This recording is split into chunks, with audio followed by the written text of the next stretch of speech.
Ladies and gentlemen, welcome back to CB's Gold MMA Show. This is episode 7. It is August 17th. We are 3 days away from the monumental UFC 202 McGregor versus Diaz 2.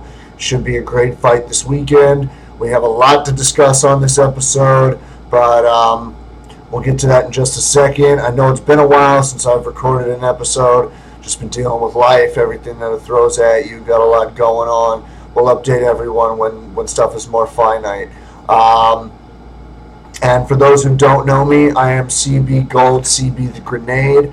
I'm a co-host on the MMA Roasted podcast, and you might have also heard me on Half the Battle, Aaron Says What, and the Loaded Joe's MMA podcast. I've spent about 9-10 years in the sport, training, learning, studying, everything I can do to become the MMA encyclopedia that I am today. So, like I said, there's a lot to discuss. We've got some updates from some figures in the MMA world, as well as a lot of fight announcements for a ton of events that are coming up. And I got my Q&A at the end. I got one question, but it's a pretty thorough question, so we'll get into that at the end. So I'm just going to go ahead and get started. This might be a longer episode because, like I said, we do have a lot to discuss. And so let's start at the beginning. I'm going to start off with some random fighter updates. Just some things that have been going on in the MMA world that are noteworthy. A couple suspensions. So some information about returns and releases and stuff like that. So let's just get straight into it. The first thing I want to discuss is Sarah Kaufman. You may know her from the women's 135 division, fought in the UFC, fought in Strikeforce. Great female fighter. She has been released by the UFC. She has thrown out two ideas of what she would like to do next. She would like to either drop to 125, which is your flyweight division. Invicta has that division and Bellator has that division. So if either one of them goes and picks her up, we would see her do that. I'd rather see her in Invicta, give a little bit of a name to the 125 division, and see some better matchups for her. She had a tough run in the UFC recently, but she's a tough fighter, and I have no doubt she'll be back. The other thing she was asking about was she would love to fight Cyborg. That would require her to go up to 140 or 145. That would be an Invicta or a UFC move since she was released. I doubt it's 140 with the UFC, so it could be 145 with Invicta. Meanwhile, Cyborg is the 145 champ, but she does have a fight coming up. We'll get to that in a little bit.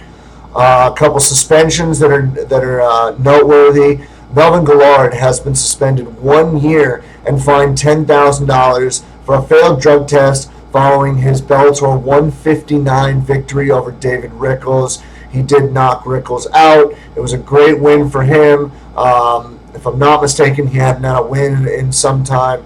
And so it's sad to see him get this victory after working so hard and then have it overturned due to a failed drug test. It is not known what he failed for as of yet, but I'm sure we'll get more information as the time goes by. Another suspension we're dealing with is Ken Shamrock has had his license revoked by the state of Texas and has been fined $2,500 for failing a drug test following his Bellator 149 loss against Royce Gracie. If you don't remember, they were on that Kimbo Dada card. Those were the two freak fights to close out the card that night. And Ken Shamrock tested positive for synthetic opioid methadone, which is used to get off heroin, so that's really strange that he'd be taking that, and the steroid nandrolone. So he got busted for two substances, cannot fight in the state of Texas anymore. Not sure if he ever will fight again. Also not sure if athletic commissions will give him a license to fight, because that is a big deal. These are two big substances that you do not want to test for. You don't want to take them at all because you're going to get busted. So that's what's going on with Ken Shamrock. I personally hope he's done. He needs to be done. He's been in the sport for as long as I can remember, as long as the UFC's been around. So I'd like to see him just be more of an ambassador and play that role a little bit more. But we'll see what happens with Ken. The next order of business to discuss. Tyron Woodley, your new UFC welterweight champion, Beautiful knockout of Robbie Lawler at UFC 201. I did not think he was going to pull it off, but he pulled it off. So that's awesome. After the fight, Stephen Thompson was in the analyst studio saying, "I want the next shot." And Tyron said, "No, it's either going to go to GSP or Nick Diaz or somebody like that." So he turned down Wonderboy. But Dana White has stepped in and decided that Tyron does not have that ability to announce or denounce who he is or is not fighting.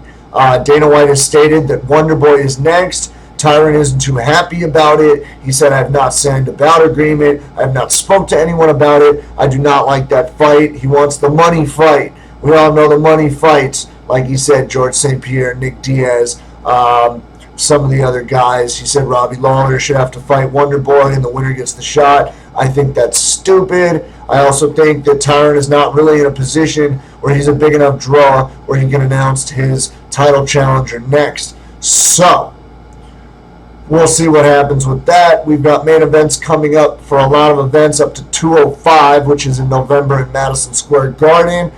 And after that, we'll see what happens. But with Tyron winning it as quick as he did, it shouldn't be too long of a layoff for him. It depends on when Wonderboy's ready or if somebody flip-flops and decides that somebody else should get it.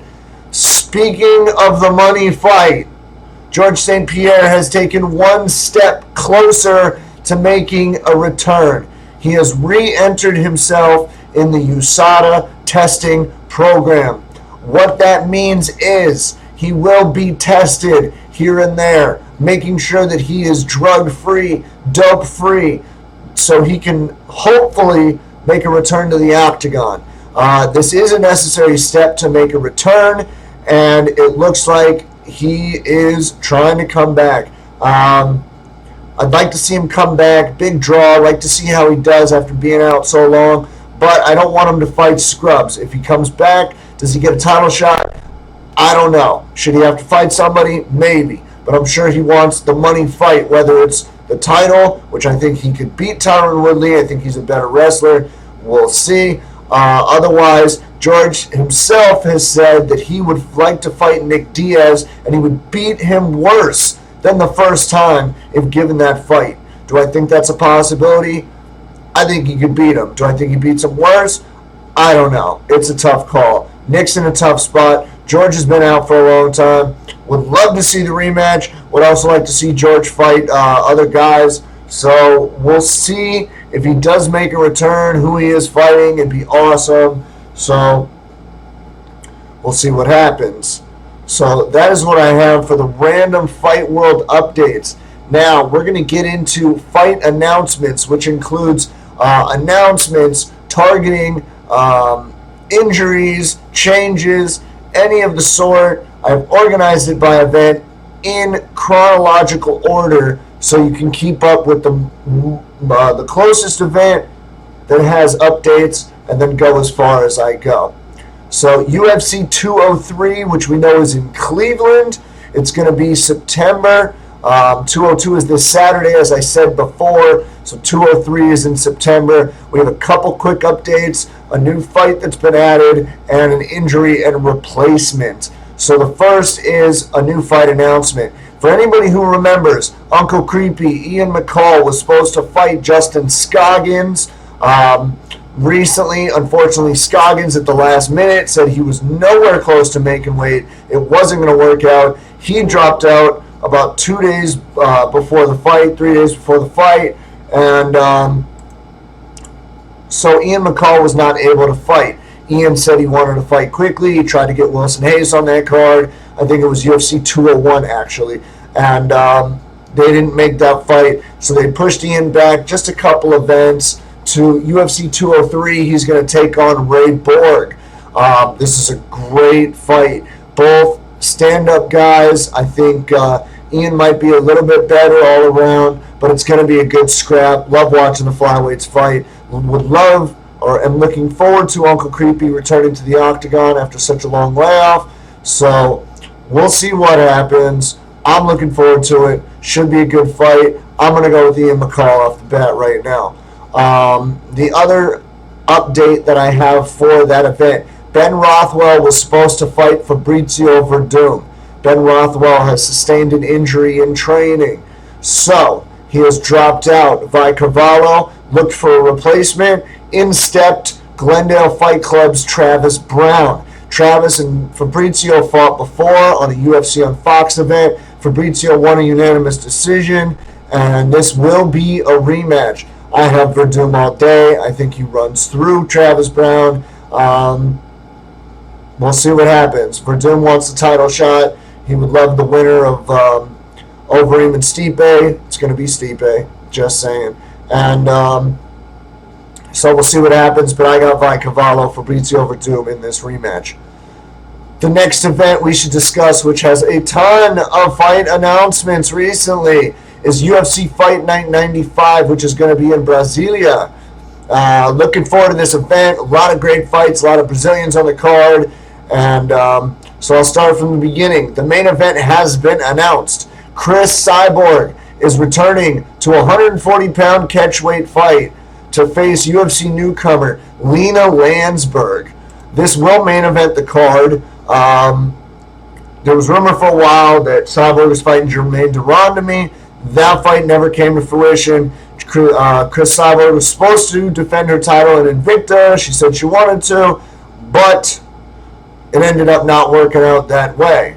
So Lena Landsberg steps in. Great fighter, 6-1 record, 4 knockouts, 2 decision. Only has 1 loss to Pannie Kianzad in her pro debut, but she does have a win over Laura Howarth from Invicta when they fought in Cage Warriors. So that was about 2 years ago. So we'll see how Lena looks. She got knocked out by Pannie, and Cyborg hits a lot harder than Pannie Kianzad. So we're going to see what happens with that fight, but I got Cyborg all day. Another fight that's been added, one of my favorites, Francisco Trinaldo Masaranduba is returning to face off against Paul Felder. Now, Masaranduba, decent striker, better grappler, good jiu-jitsu. Paul Felder, all-around guy, but better striker than wrestler and jiu-jitsu. Tough fight to call. Looking forward to this one. I think Trinaldo pulls it out. I love Felder, love watching him fight. I think Trinaldo's got that fight. So we'll see what happens on that one. Looking forward to it, though. Another fight on this card. Renan Barão is returning after his loss to Jeremy Stephens at Fight Night Almeida Garbrandt on Memorial Day. He will take on tough alum Felipe Nover. Felipe Nover has had an up-and-down career, hasn't fought since December when he lost a split decision to Zubaira Tukugov at the Nami Yunus Van Zant card.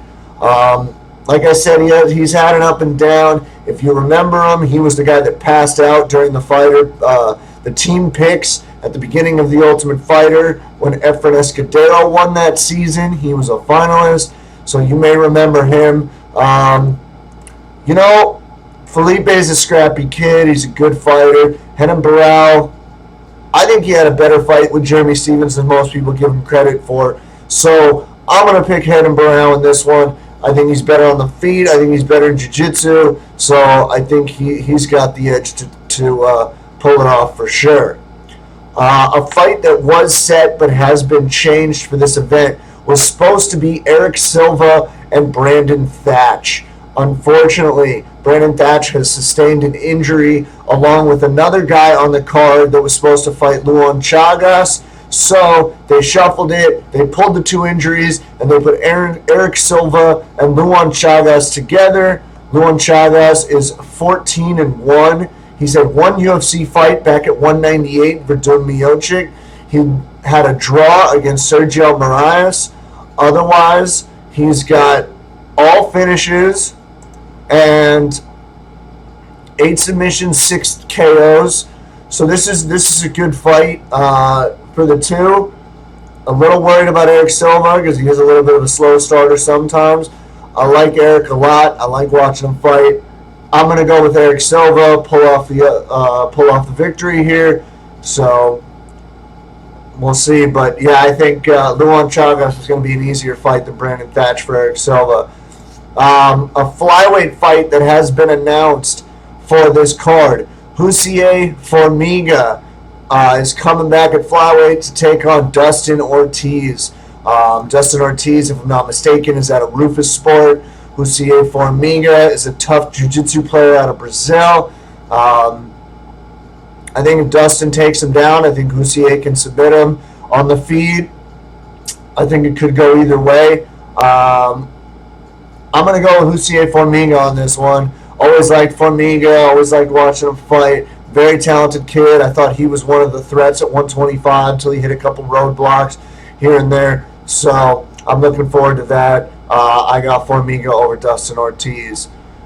A heavyweight fight that has been announced, which I believe is a loser leaves town match. If you don't know what that means, it means I think the loser gets cut. They both had a tough skid in the last several fights. Roy Big Country Nelson, Antonio Bigfoot Silva. So we will see what happens with that. I don't know. I think, Bigfoot's a good fighter. His chin is very suspect. And Roy hits like a truck. Do I think Bigfoot Silva is better anywhere?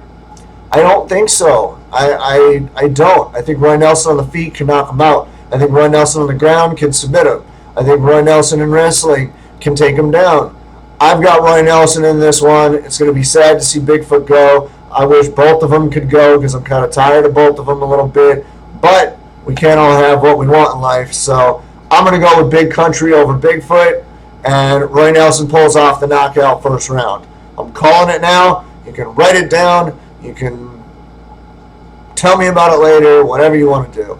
That's what I call. The last fight that has been announced for this card, or the last noteworthy fight, Eric Spicely, who recently got submitted by Sam Alvey in the first round. He is returning. He was also a semifinalist on the most recent Ultimate Fighter. He got knocked out by Andrew Sanchez. He is returning to fight Thiago Santos, who just fought at UFC 200, got knocked out by Gegard Mousasi, but before that was on a tear.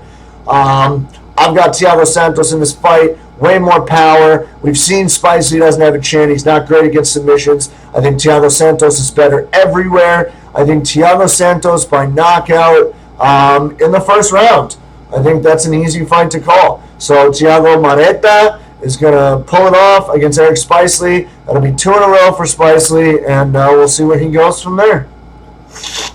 The next card I want to discuss is the Portland card. Shout out to my boy Tyler Bowe. I know you're living up in Portland. I wish you could make it to the card that night. I would, I wish I could drive up and we can go together. That'd be badass. But you have 6 very noteworthy fights among other fights that have been announced. But these are the ones with the biggest names on them for that card. The other day, the main event was set, and it's going to be a barn burner. This one is going to be a stand-up war, just a demolition, a show of speed versus power of 2 flyweights turned bantamweights. John Lineker returns after finishing Michael McDonald most recently against the returning John Dodson, who is another huge threat at 135, possible title holder, contender, whatever you want to call it. Either one of these guys, if they could have done it at 125, I think they could have. The weight became a problem. For Lineker, Dodson wanted to move back up after the loss to Demetrius. This is a war of attrition. Lineker hits hard, very hard. Problem is, it's a 5-round fight. If it goes past if it goes to the 3rd or later, I think Lineker gasses out. Dodson is much faster. He does have power, but he's much faster, has a better gas tank, and has been in 5-round fights with the champ. So, who am I picking? I think the smart bet is on Dodson. He will probably come out a favorite. I would pick Dodson. Would not be shocked or unhappy if Lineker pulls it off. Like both guys, thoroughly looking forward to this fight. You need to watch it. It's free. Fight Night, Portland. The next bout is also a flyweight bout. It is Luis Smolka, who we just saw recently destroy Ben Nguyen, just beat the dog shit out of him, is facing off with Sergio Pettis, Anthony Pettis' little brother. I think this is a huge step up in competition for Sergio. I don't know if he's ready for a guy like Smolka. In my opinion, I think Sergio Pettis gets smoked. Yeah, I said it. I've said it before, and I'll say it again. I think Luis Smolka is going to smoke Sergio Pettis. Smart little play on words. If you don't like it, tough shit. Luis Smolka all day. Our next fight is a really good fight. One's a good jiu-jitsu player. One's a good wrestler. Both have decent stand-up, but chins are suspect. Tamden McCrory and Nate Marquardt. Marquardt's been around a long time. Tamden McCrory's been around a long time. Tamden most recently lost to Josh Saman. That was tough for him. Nate Marquardt, he's been around forever. Who do I have in this fight? I think McCrory wins this fight easily. I think Marquardt's near the end of his career. I think it's time for him to hang him up. But we'll see what happens in this fight. If Nate can pull it off, will he retire? I don't know. Would it be smart to retire on a victory? Yes. Would it be smart to retire on a loss? Yes. You need to retire. I like Nate. Always like watching him fight. But been around way too long. Is not going to reach the pinnacle of the division. Time to move on. So, a big name lightweight fight that has been added to this card. After winning his debut against Ross Pearson, former Bellator, and actually before Michael Chandler, most recent Bellator lightweight champ, Will Brooks, is returning to the octagon. He wanted a top 15. Unfortunately, they gave him Alex Cowboy Oliveira, the Brazilian Cowboy Vaquero. I think this is an easy fight for Brooks. I think Brooks is the better wrestler. I think he's better stand-up. Submissions, tough call. Does it go that far? I don't think so. I got Will Brooks in this one. Styles make fights, and I don't think the Brazilian Cowboy is going to have much that Will hasn't seen. I mean, Will fought the best of the best at lightweight in Bellator, and Oliveira hasn't been near a title shot. So I think this is just a stepping stone for Will Brooks to continue up the ladder. If he wins, I hope he gets a top 15. I really do. He deserves to start moving up the ladder and making his way towards what he wants, which is that title. So we'll see what happens with him. Another, it looks like a lightweight scrap, is Josh Berkman, the People's Warrior, versus Bobby the King Green. I don't remember if I discussed this fight when it was announced, so I brought it up again. It's a tough fight. Berkman's been looking a little sluggish his last few. Hasn't really, looked like he did before in, WSOF and a little bit when he was in the UFC prior. And Bobby Green always coming forward, always throwing strikes. I think Berkman's best shot is to get him on the ground and smother him, ground and pound, wherever you can. But Bobby Green's a tough guy. I think it's going to be a good fight. I was at Berkman's last two fights. Not the greatest show, in my opinion. I got Bobby Green in this one. I think he can pull it off. I think he can either, maybe TKO him or, just put the pressure on, keep him for 3 rounds and call it a day, baby. Give me my check. So the last fight I want to discuss on this card is Hakrin Diaz. Hakrin most recently fought Cub Swanson. Cub beat him. And he's fighting a guy who actually just beat Clay Guida at UFC 199. Brian T. City Ortega, Triangle City, baby. I think Brian's better everywhere. Hakrin's a tough dude, if I'm not mistaken. He's out of Nova União with Jose Aldo, Renan Barão, those guys over there. And I think this is a good fight. I think Ortega wins everywhere. He said he got a slow start on Guida at 199, and he was still able to pull it out at the end. I thought he was losing on the scorecards, so it's nice that he pulled it out. I like Brian. He's a good guy. And I got Ortega in this one. So that Portland event, it's going to be fire, guys. If you're near Portland or in Portland, you need to go to this card. It has fireworks written all over it. You've got the CB Gold stamp of approval. I don't give my stamp of approval to much, but you have the CB Gold stamp of approval. You can go to that, enjoy it, have fun. I hope you do. I wish I could be there. So, the next event chronologically that needs to be discussed is UFC 204, Bisping versus Hendo 2. There's been 4 marquee fights, well, notable fights, 2 marquee matchups that have been announced for that card in Manchester. You've got a huge middleweight matchup between Vitor Belfort and Gegard Mousasi. Now, I'm going to be honest. I've bet against Mousasi a lot in the last few years. I thought he was just, slow and sluggish, a little boring, never really got started, but he has stepped up and he's doing better. So I like what he's doing. I think Vitor is past his prime. It's upsetting because I know Vitor. Unfortunately, TRT Tour was a little bit better and a little bit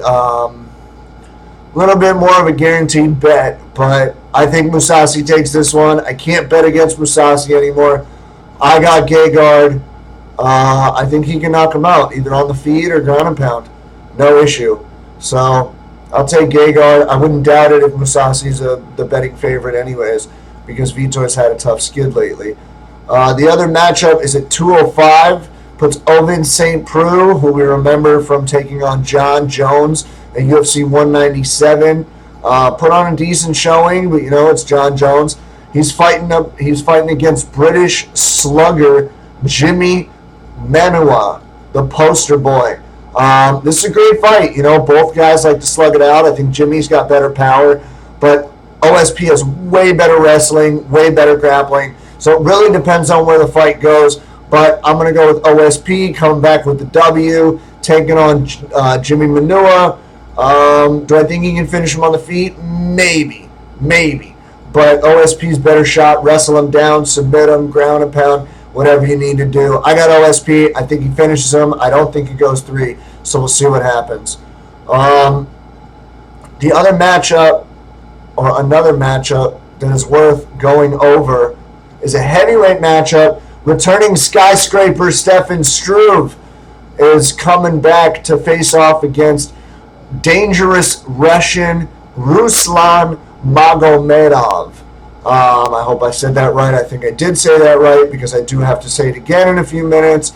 It's a tough fight. These Russians, I hate to use the stereotypical term, but these Russian bears, especially in heavyweight, the guy's a powerhouse, very strong guy. Stefan doesn't have the best chin, and he's tall, so the takedowns are usually there.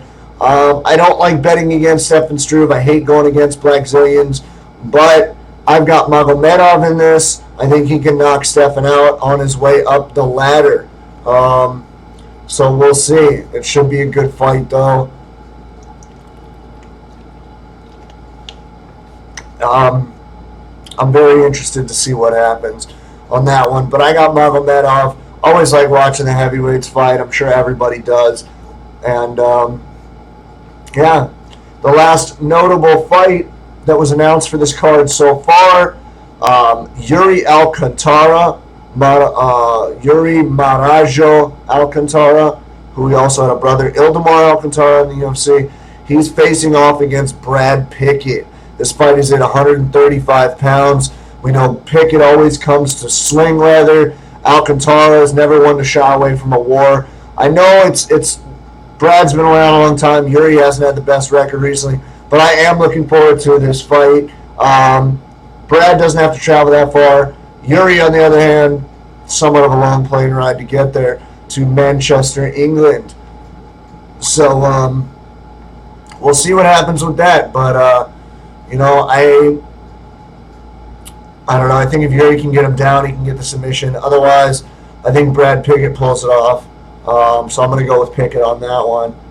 Now, a new event has been announced, and 3 fights have been added so far, including the main event.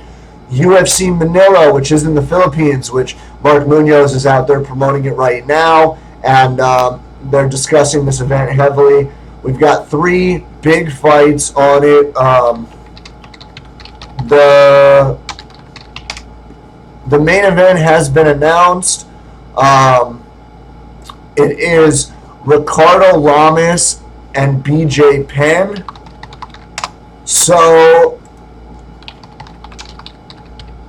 you know what? It's a tough call for me because I love BJ. He's one of my favorite fighters. Super nice guy.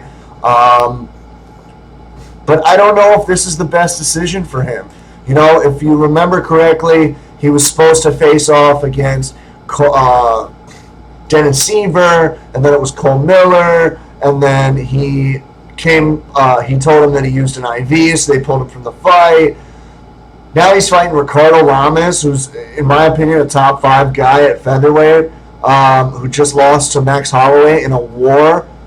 I think this is a tough fight for BJ. I'm worried about it. I think Ricardo can beat him. I hope BJ wins. I'm not going to pick a fighter yet in this one because it pains me. It makes me want to cry when I got to go against BJ Penn. That's tough. But I think it's a good fight. If BJ gets beat, I think it's time to finally say, you know what? We're done here. We're done. So we'll see what happens with that one. Not super excited for it because I'm worried about BJ. Another fight that's been announced is Derek the Black Beast Lewis. He's been doing real well lately. He just won that win. He just got that win against Roy Nelson. He is facing off against Marcin Tybura, who actually 2 weekends ago at UFC Fight Night, Rodriguez versus Caceres got a head kick knockout in the second round against Victor Pasta. So this guy's a tough guy, but Derek Lewis is a fucking monster. I mean, he hits harder than a lot of the guys in the heavyweight division now. He's been looking really good. He's making strides in his training and in his fights. So I think Lewis takes this one pretty easy. I think he can finish Marcin Tybura inside of 2 with a knockout. So the only other fight that's been announced, which was a fight announced yesterday, is a flyweight matchup between the Gooch, Kyoji Horiguchi, against Ali the Puncher King Bagautinov. I like this fight a lot. Both sluggers. Horiguchi, I think, is more well-rounded. Horiguchi, they both challenged for the title against DJ, but it was a tough night for both of them. You know, Bagautinov was at 174, and then he tested positive and got suspended. Horiguchi, I think, was 186, if I remember correctly, and he got tapped out with 1 second left in the 5th round. I think Horiguchi has this fight. I think he's better everywhere. I think the striking, they could be even, the power and whatnot. Horiguchi may be a little bit more technical from what I've seen from him.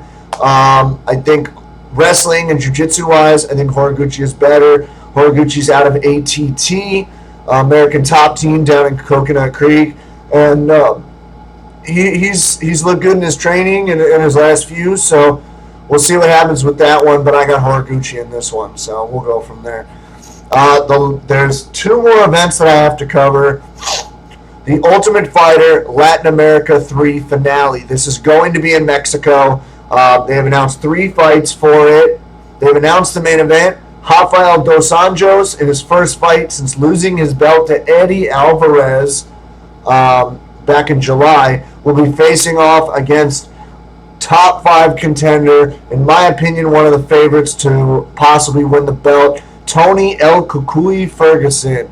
I think this is an exceptional matchup.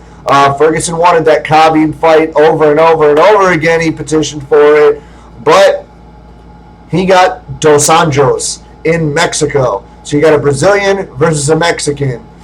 It's a great fight, in my opinion.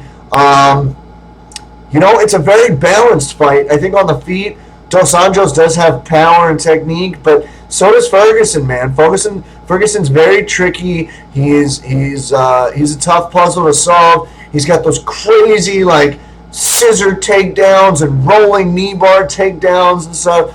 So it really depends. I can't pick a dog in this fight.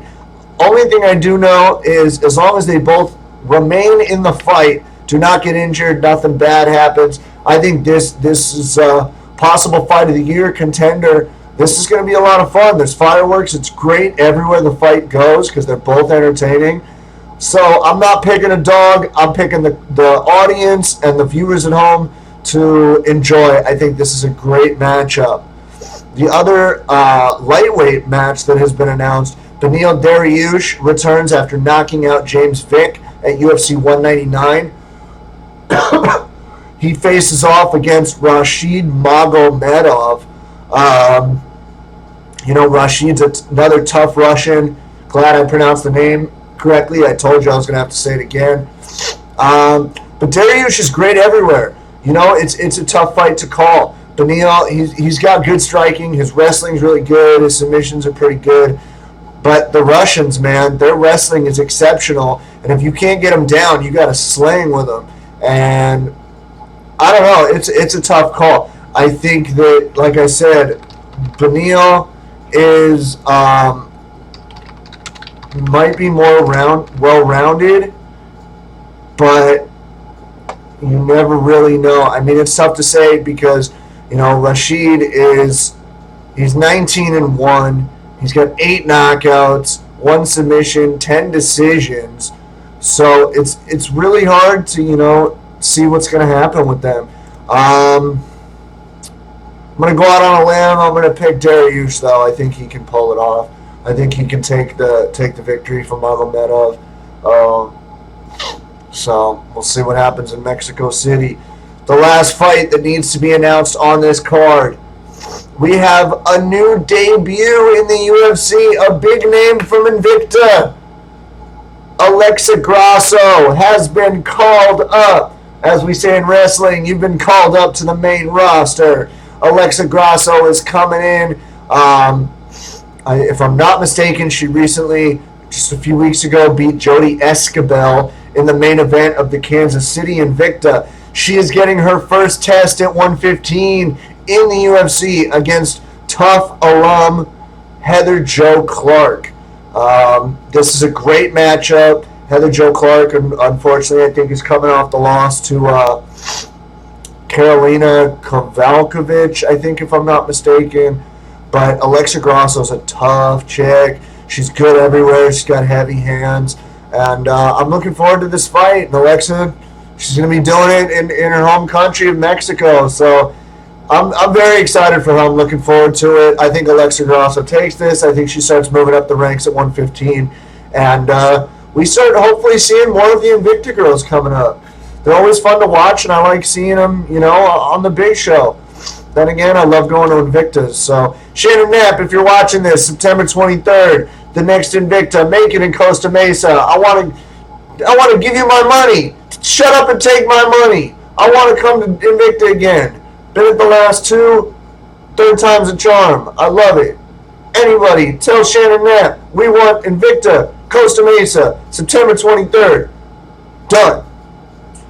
So, one more fight to discuss that was announced. I'll get to my Q&A, and then we are done. By the way, I do not know if I'm going to do my UFC 202 predictions. Got a lot going on in the next few days, so we'll have to see what happens with that. I'll probably just put quick picks on Twitter, but it depends on how things go. So the last fight to discuss before I get to the Q&A,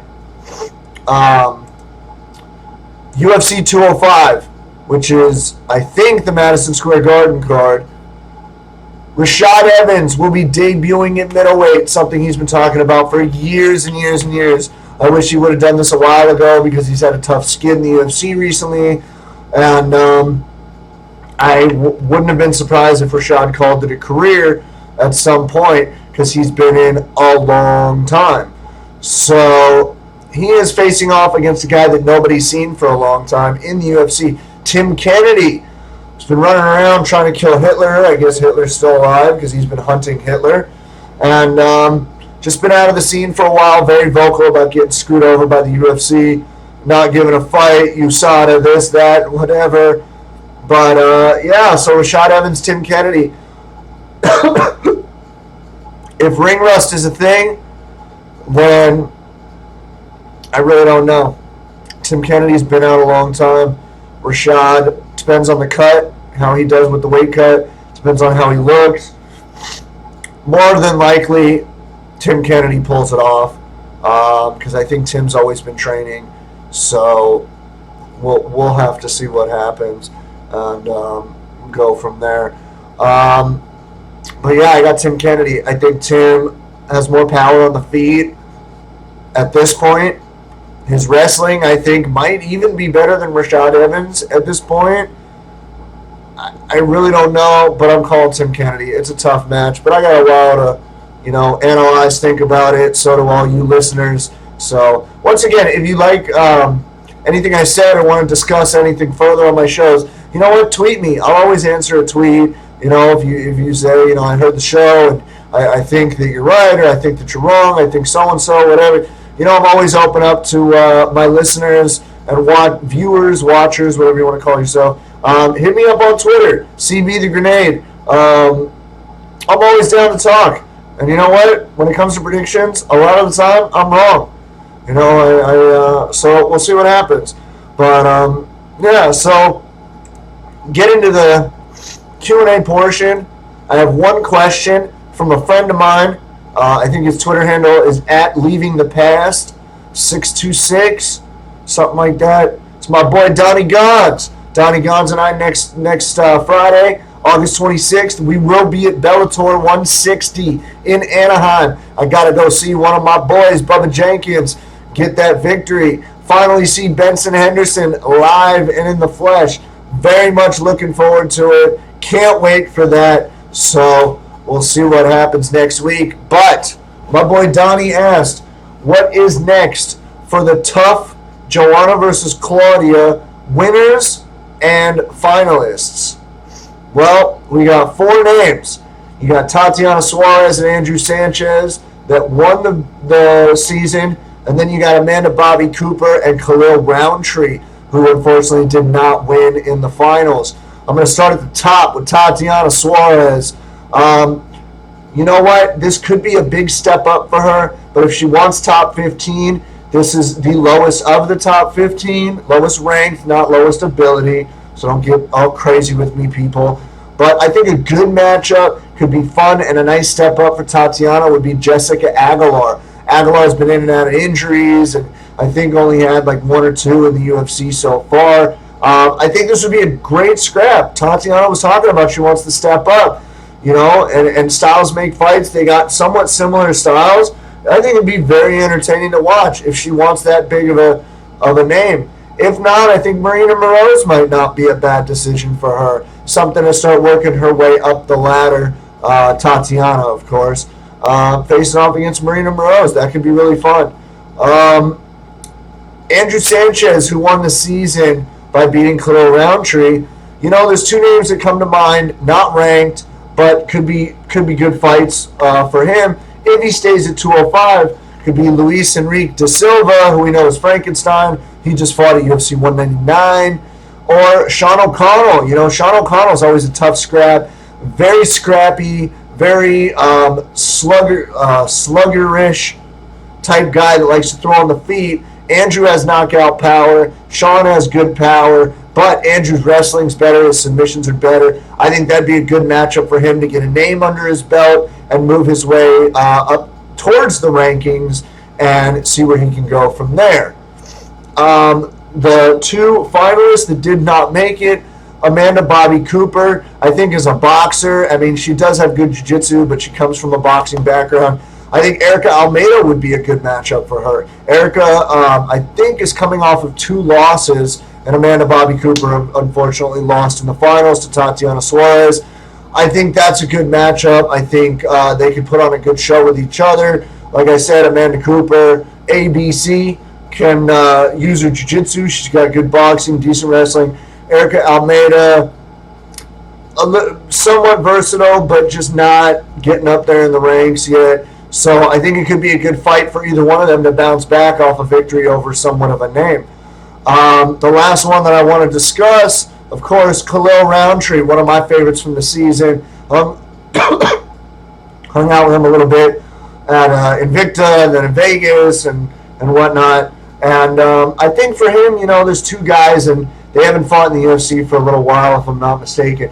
But it could be a good, a good step in the right direction for him. Could be Daniel Jolly or Igor Pokrajic. Both guys are battle-tested. Igor Pokrajic is more of a striker, a little bit of a wrestler. I know when he lost to Vinny Magalhaes, he got pissed off and says this isn't a jiu-jitsu competition. So his ground is not that good, which is exactly where Khalil struggles as well. So for something on the feet, I think they could have a good fight. I think that's a better matchup for Khalil as Igor Pokrajic. He's just he's got to get in there, throw his heavy body kicks, throw his strikes, do what he needs to do, and pull off the victory and take a step in the right direction. So those are my answers. That's what I think, and that's pretty much all I have to discuss today. Like I said, UFC 202 this Saturday. I may not get the video up for my predictions because tomorrow is already Thursday and I got a lot going on right now. But I just want to say, more than anything, I appreciate my listeners. I appreciate my viewers, whether on YouTube, SoundCloud, iTunes. I'm over 1,500 downloads, views all together between the three sources. I greatly appreciate the support. I love you guys. It really warms my heart for you guys to hit me up on Twitter or on Facebook or Instagram and say, we love the show, or we love your insight or your opinions or your knowledge or whatever it is. I greatly appreciate it, guys. It really means a lot to me. So thank you all. And that's pretty much it. If you want to reach me, if you're a new viewer, new follower, listener, whatever, and you don't follow me or haven't hit me up or anything, let me reiterate once again, I'm a co-host on the MMA Roasted podcast with Adam Hunter. We do a great podcast. We usually do 2 a week. Right now, Adam is kicking ass at the LA Comedy Club in the Stratosphere Hotel in Las Vegas, getting ready for the 202 weekend. You can catch me on Twitter, Instagram, Snapchat at CB the Grenade. You can catch me on Facebook at CB Gold. If you're going to hit me up on Facebook, just send me a message first. Let me know how you know me, or if you found me through the show or whatever it is. Just let me know. I'll definitely add you. I want to make sure I know who's adding my page. I don't like fake accounts or spam accounts or whatever. So again, CB the Grenade on all forums except for Facebook, and that's CB Gold. Again, I appreciate you guys so much, and I'm sure I'll see you soon. So enjoy the fights this weekend. If you don't hear from me beforehand, enjoy the McGregor-Diaz fight, especially Rumble Glover. You got another couple other big name fights on that card. And I will be back as soon as possible with some updates. Later.